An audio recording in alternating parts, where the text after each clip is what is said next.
So sometimes right by our house they have airplanes that guys come out and fly, and today coming home we just happened to see that they were flying the plane, so Bailey asked to stop and look at them.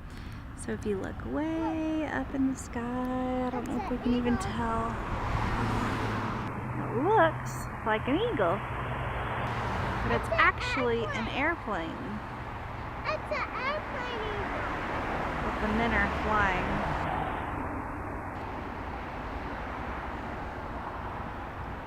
Mommy!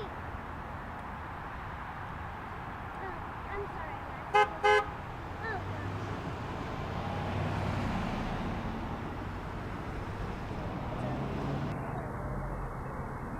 Mom, you're going to get Can you say hi? You're going to get run over, Mommy. I'm standing behind the car.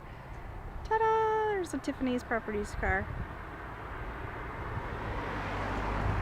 So let's see, here we go. Oh, here's the eagle. There's another person stopping.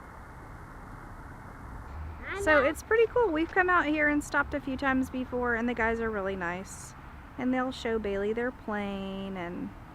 Well, it was a vulture at first. He's going really far off in the distance. Anyway, that's all for now. Just thought we'd share. The men flying them are over behind the Jeep, actually. But we don't need to necessarily get them on camera. So this is right by our house. This field, we sometimes come in fly kites and things like that. We're right at Wells Branch Parkway and 10th Street. So this is a great field to fly kites in if you live in the Pflugerville area.